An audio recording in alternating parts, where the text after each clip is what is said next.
The alarm suddenly blares, shrill and prolonged, cutting through the usual silence of the bunker. You spring out of bed before even thinking, heart racing, mind alert.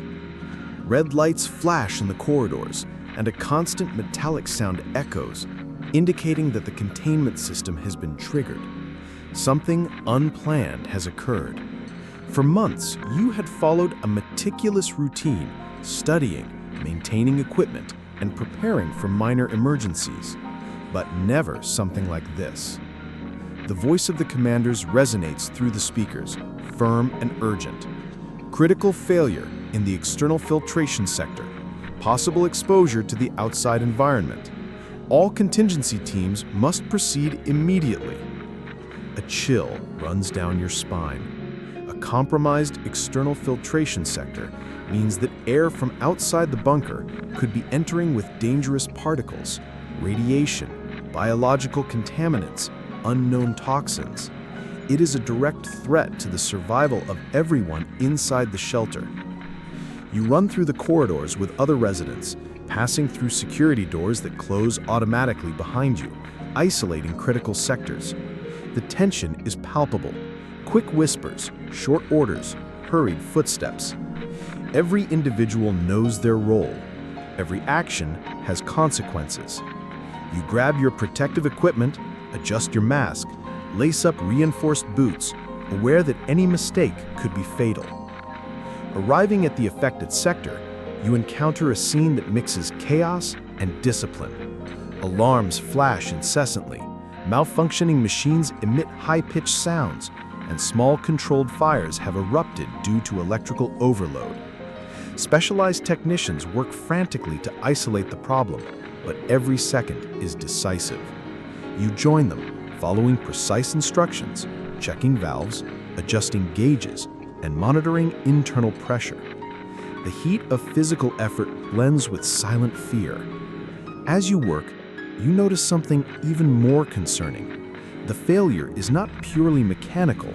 Reports indicate that sabotage occurred in some remote control systems. Someone inside the bunker triggered the partial collapse of the filtration sector. The suspicion is suffocating. Eyes meet, minds calculate probabilities, but there is no time for accusations.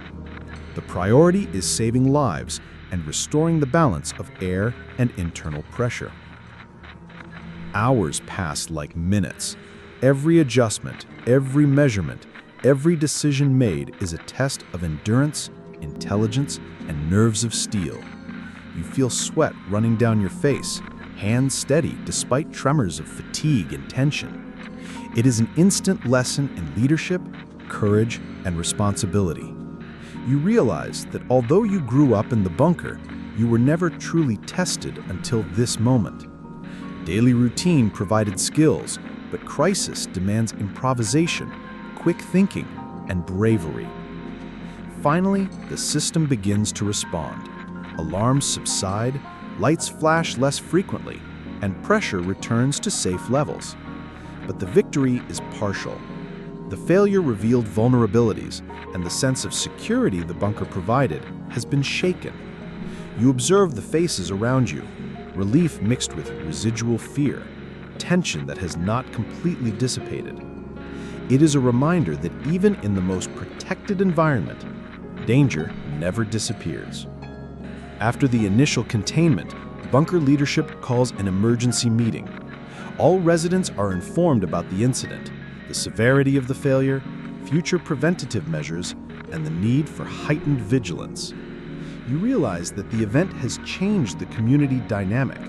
Trust and suspicion coexist, and every individual now understands more profoundly the cost of life here. Learning to live in the bunker has never just been about routine. It is about facing unexpected crises and surviving constant uncertainty. You participate in continuous inspections, intensive training, and protocol reviews. The routine that once seemed secure now carries an added layer of tension.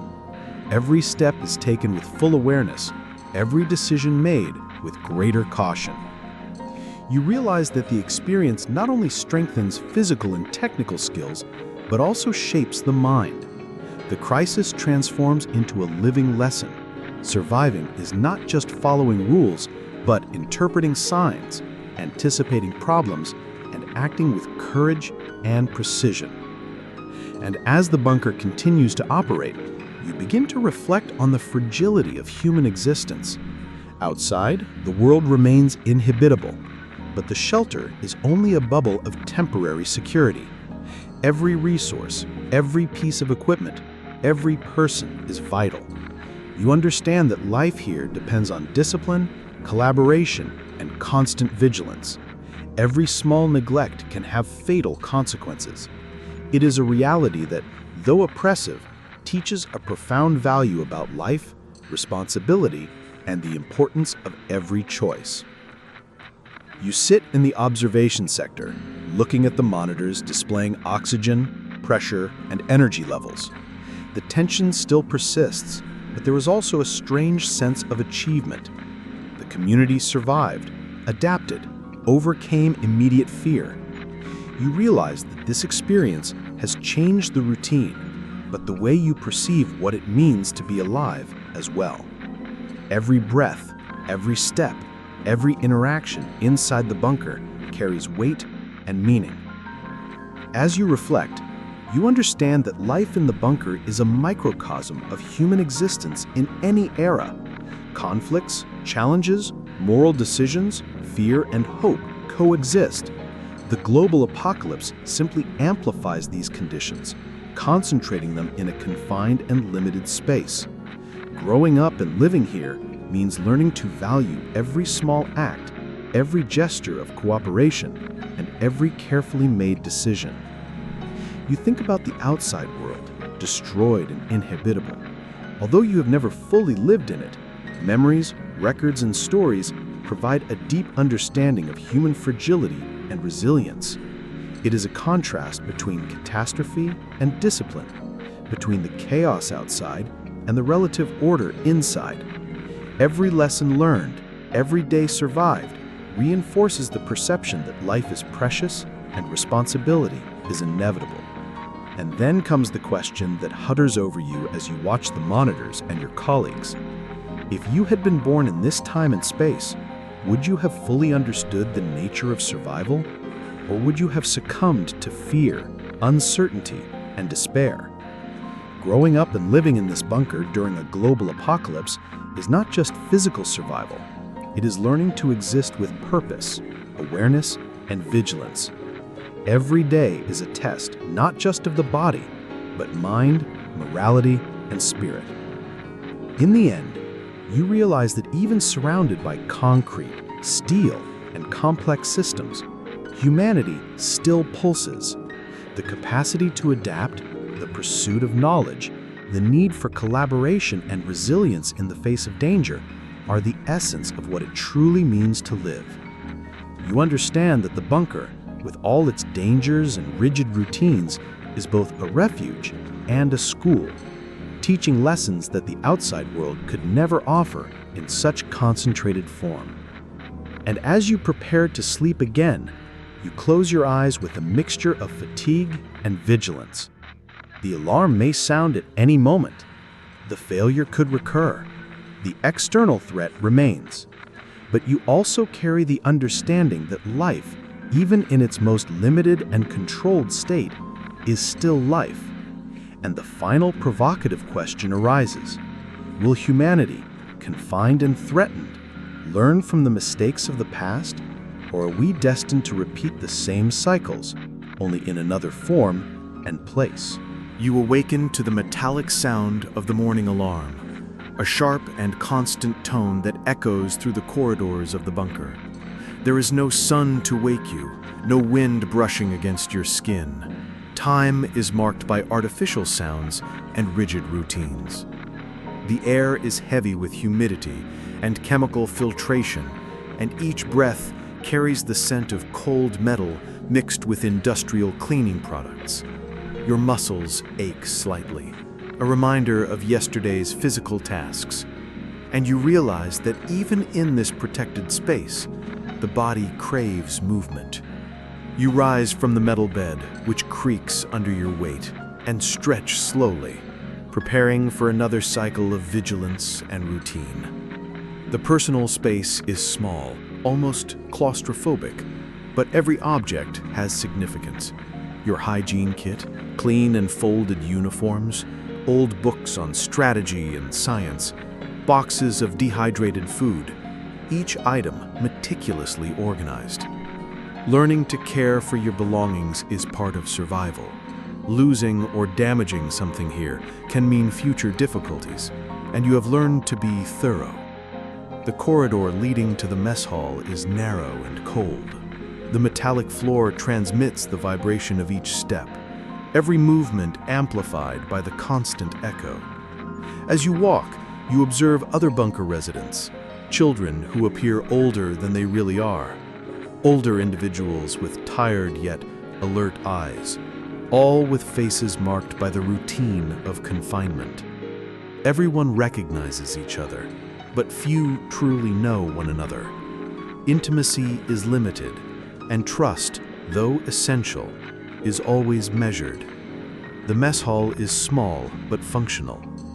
You take a metal tray and serve yourself cold, rehydrated food, carefully balanced to provide nutrients without waste.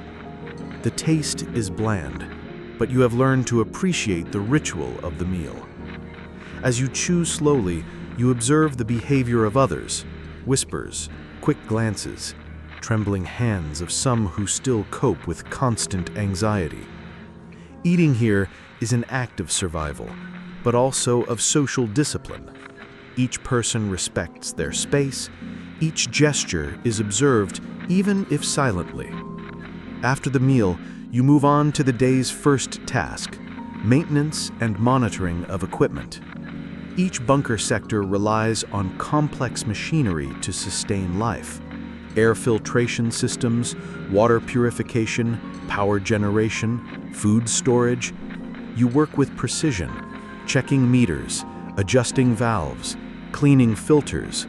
The constant noise of pumps and fans is almost hypnotic.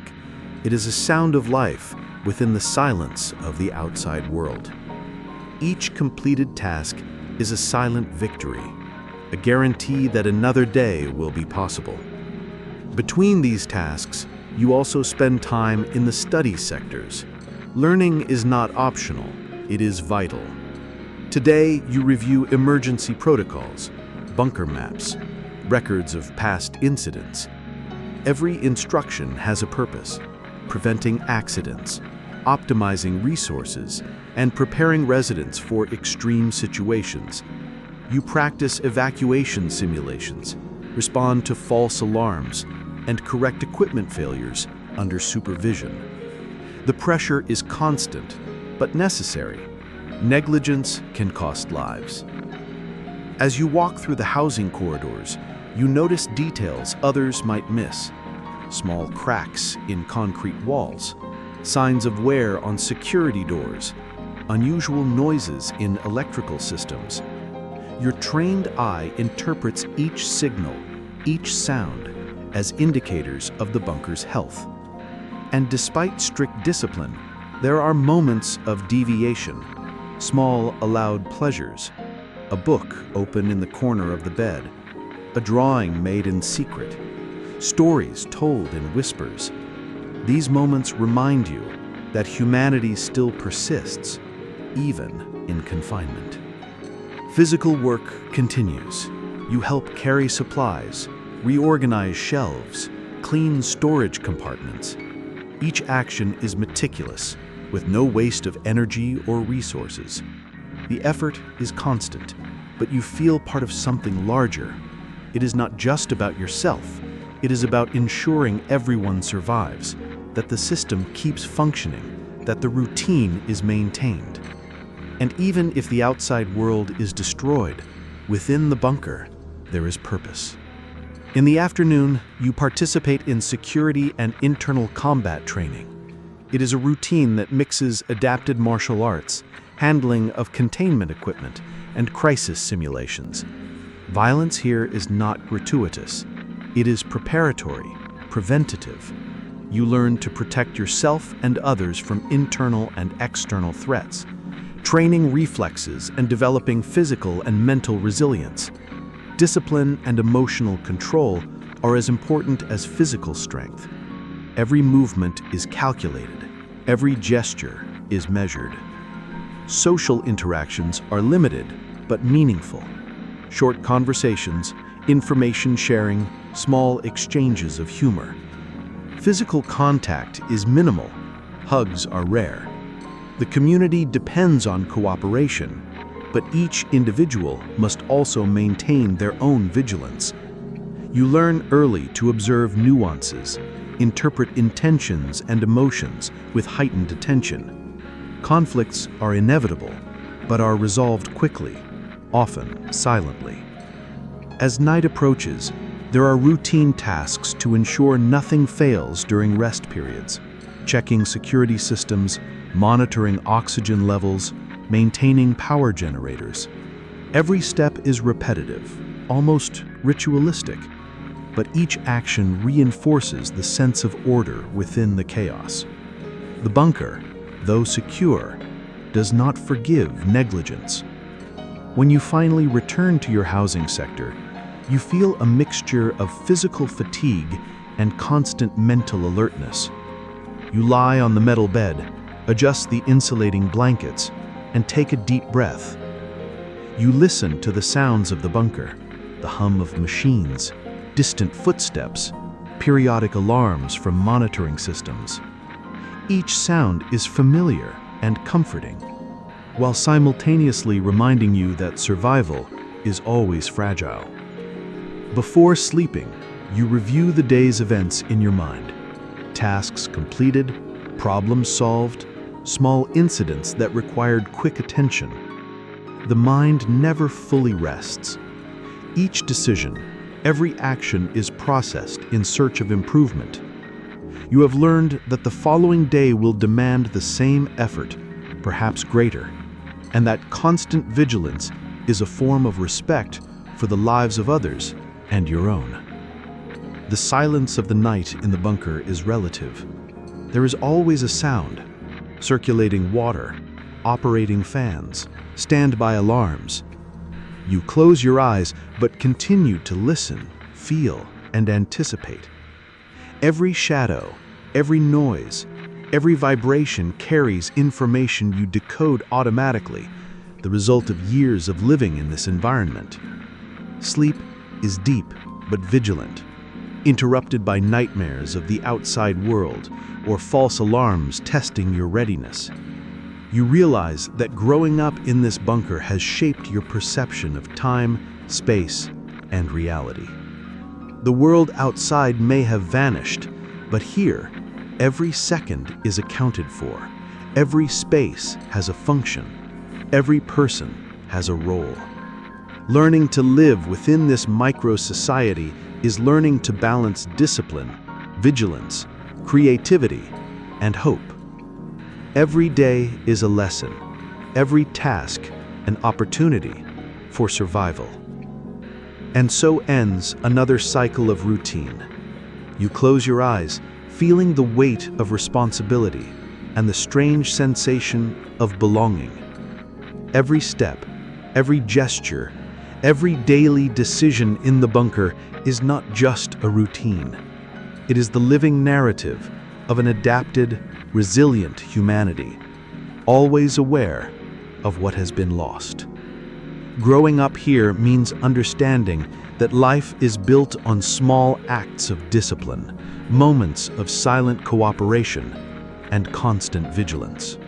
You still feel the weight of the night in the bunker when the system's first alert sounds softly. It's a sound you already know, a reminder that nothing here is static, that every second is monitored, every action recorded. But today, there's something different in the tone, a deeper vibration, almost as if the air itself carries a message. And it is in this environment that you begin to understand better the world in which you were born, or more precisely, the world that remains of what once existed. The global apocalypse that brought you and the others to the bunker did not happen suddenly. It was the result of decades of ignored warnings, of successive catastrophes that accumulated like layers of a silent avalanche.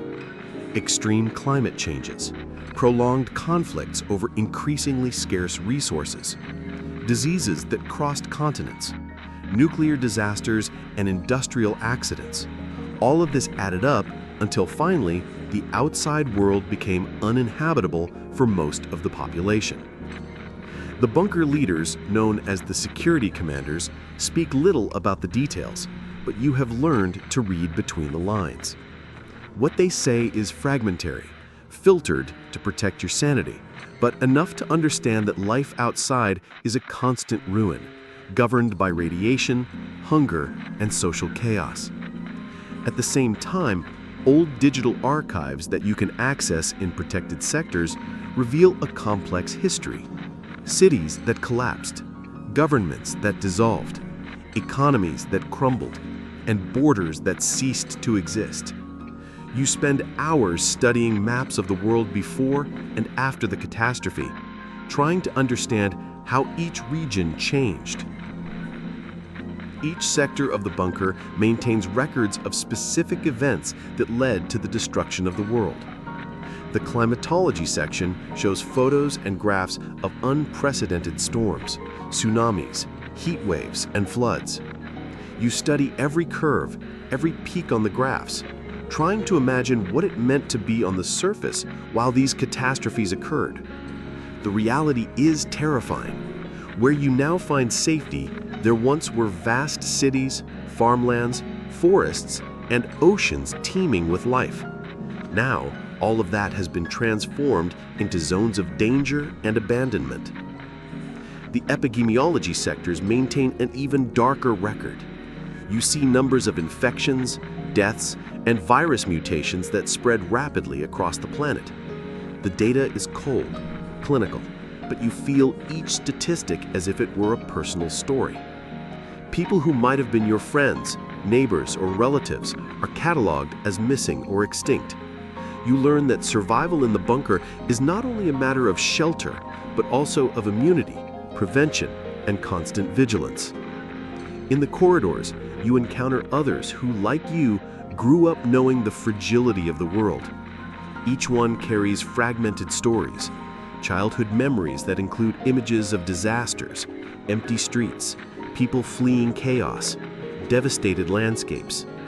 These accounts, shared in whispers during periods of rest, help you understand what it truly means to live in a post-apocalyptic time. It is an education forced upon you, imposed not by school, but by the need to survive. The bunker's communication system, which in the past transmitted only routine messages or alarms, now maintains fragments of information from the outside. You learn to decode intermittent signals, perceive patterns in interference and noises that indicate attempts at contact from other colonies or isolated survivor groups. Each fragment is analyzed, interpreted, and sometimes transformed into action. You discover that the world, despite being chaotic, still harbors life, but life is rare, scattered, and full of dangers you may never face directly unless you leave the shelter. Politics within the bunker is also an extension of the history you observe. Leadership functions almost like a microcosm of past governments, but with crucial differences. Here, decisions are swift, calculated, and often cruel, because each mistake can cost the lives of dozens. You realize you were born in a time where survival requires strategy, discipline, and sometimes moral sacrifice. But you also realize that ethical principles have not been completely abandoned. There are debates about justice, equal resource distribution, and collective responsibility. It is a microcosm of humanity tested to the limit. As you walk through the education and training sectors, you observe how children and young people are taught. There are no trivial subjects. Mathematics, history, and science are taught with a focus on practical application for survival. Each lesson includes crisis simulations, study of contamination maps, first aid training, equipment maintenance, and strategies for containing internal conflicts. You understand that knowledge here is directly linked to the ability to sustain life, and this shapes not only intelligence, but also perception of morality and responsibility. And then there are the historical archives of the world before. Photographs of bustling cities, historic monuments, cultural and natural celebrations. You spend hours absorbing each image, trying to imagine the lives people led before the catastrophe. It is difficult not to feel disconnected from this reality. You have never experienced a clear sunny day, never run through open fields or swum in rivers. But through these images, you construct a mental narrative of the lost world, a past that serves as both a warning and an inspiration. You also learn the chronology of the apocalypse, first signs of political and environmental instability, small regional wars, infrastructure collapses, epidemics, and natural disasters. Each event is recorded with dates, locations, and estimated impacts.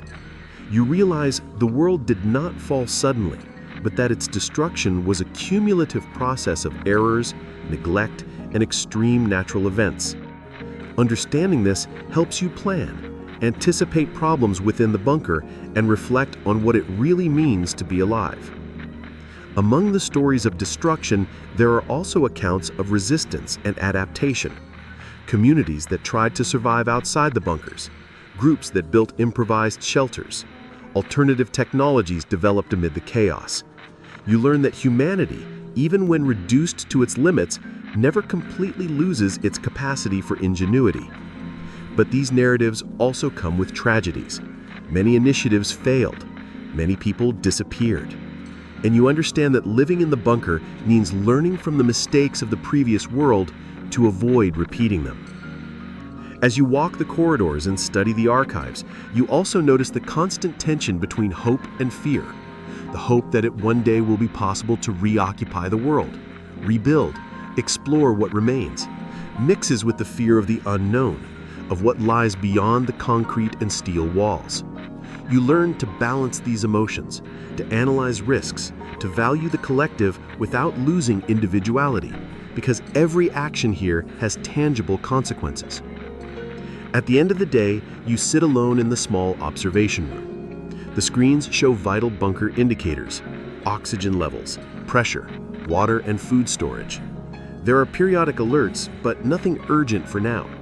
You take a deep breath, absorbing all the complexity of the world in which you were born. And you understand that despite confinement, fear, and constant responsibility, this space is also a refuge. A place where knowledge of the past and vigilance of the present combine to ensure that tomorrow can still exist. You close your eyes for a moment, reflecting on everything you have learned. The outside world is hostile, unpredictable, and almost incomprehensible. But inside the bunker, there is order, structure, and purpose. Here, you learn the history of humanity not as a distant narrative, but as a survival manual, where every failure and every success shapes your understanding of what it truly means to be alive. And so you end the day with a profound awareness. Being born in this bunker during a global apocalypse is not just about surviving physically. It's about growing up with the history of the world in your hands, learning to decipher signals, anticipate dangers, and value every moment of safety and knowledge. You understand that what happened outside shaped what exists here inside, and that your own existence is part of an ongoing narrative, mixing past, present, and an uncertain but full of possibilities future.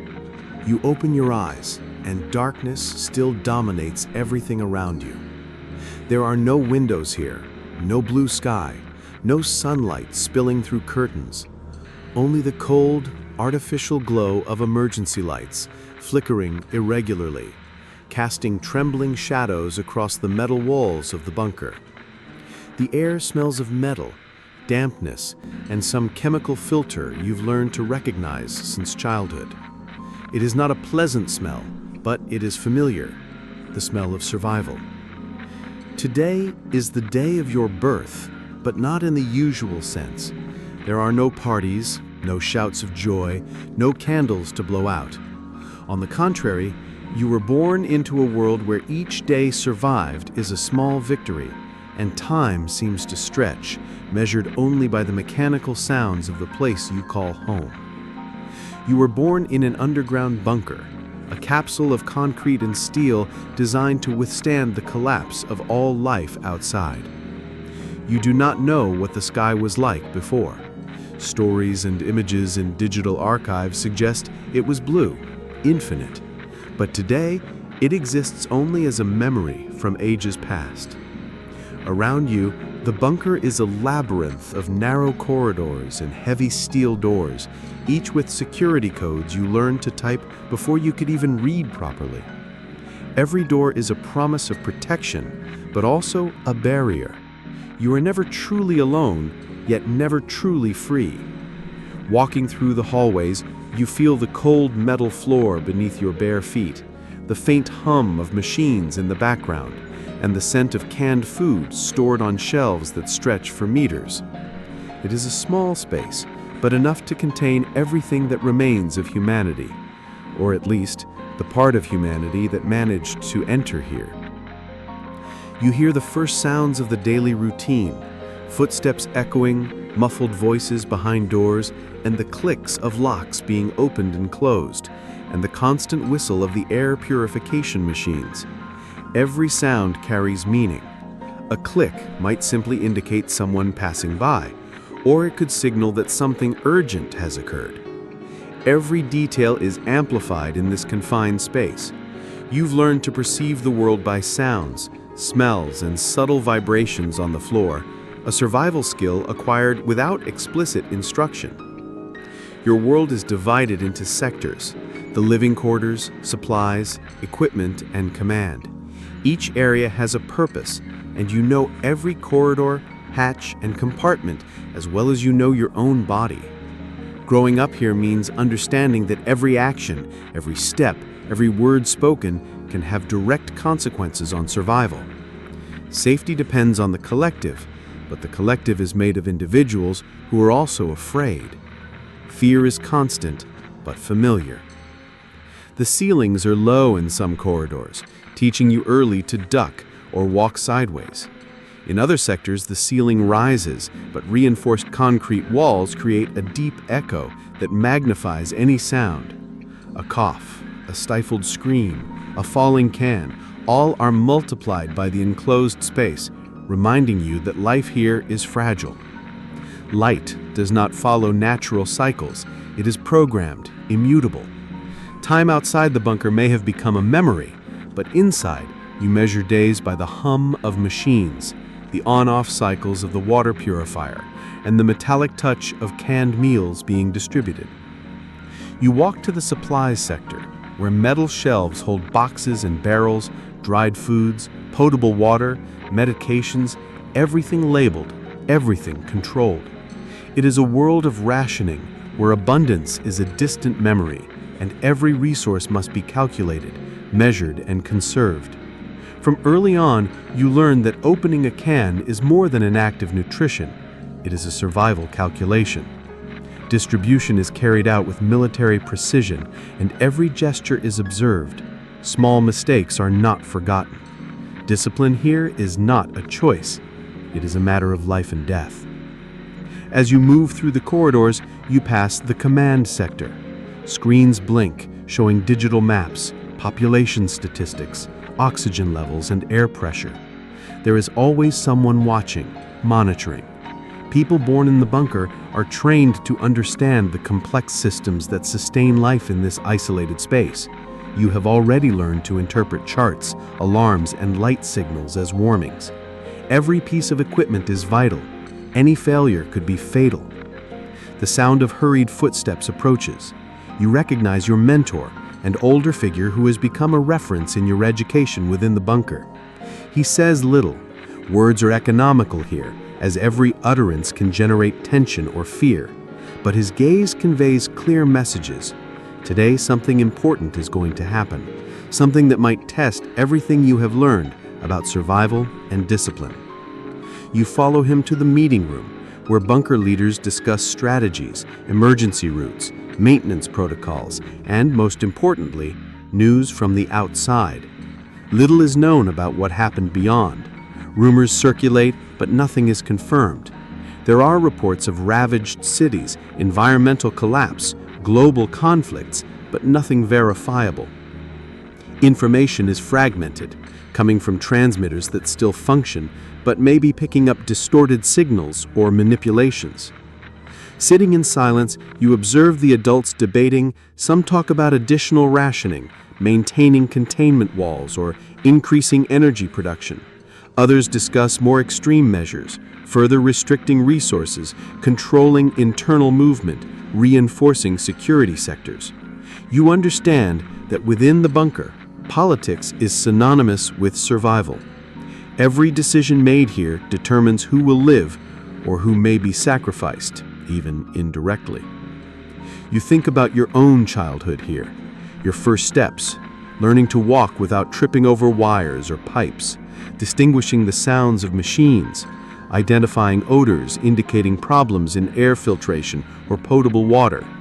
Growing up here means developing skills no other human in history has had to acquire so early. It is constant training, imposed by the environment and necessity. At the end of the corridor is a small hatch leading to the living quarters. The doors close automatically behind you. The space is smaller than the meeting room, but more personal. It is the only place where you can, for a few moments, feel alone. Your bed is simple, clothing stored in sealed compartments. Few memories remain. Photos printed before the collapse, a childhood toy, books no one else reads. Space is limited, but each object carries meaning. You lie down, staring at the metallic ceiling. The constant hum of the machines is almost hypnotic. The sense of confinement is oppressive, yet comforting. This is your world, your space of protection, but also a prison, and you know it. And then comes the inevitable thought. Out there, the world is destroyed, unpredictable, hostile. Inside, you are protected but limited. Growing up here means learning to balance fear and curiosity, discipline and imagination, isolation and the need to connect with others. The bunker is your home, but also the thin line between life and death. You close your eyes, feeling the weight of responsibility and expectation. Every gesture, every future decision will be shaped by this reality. And deep down, you know this is only the beginning of a much larger story, where every step down the metallic corridor, every alarm bark, every sigh of fear, and every flicker of hope will determine not just your destiny, but the future of everyone sharing this underground space.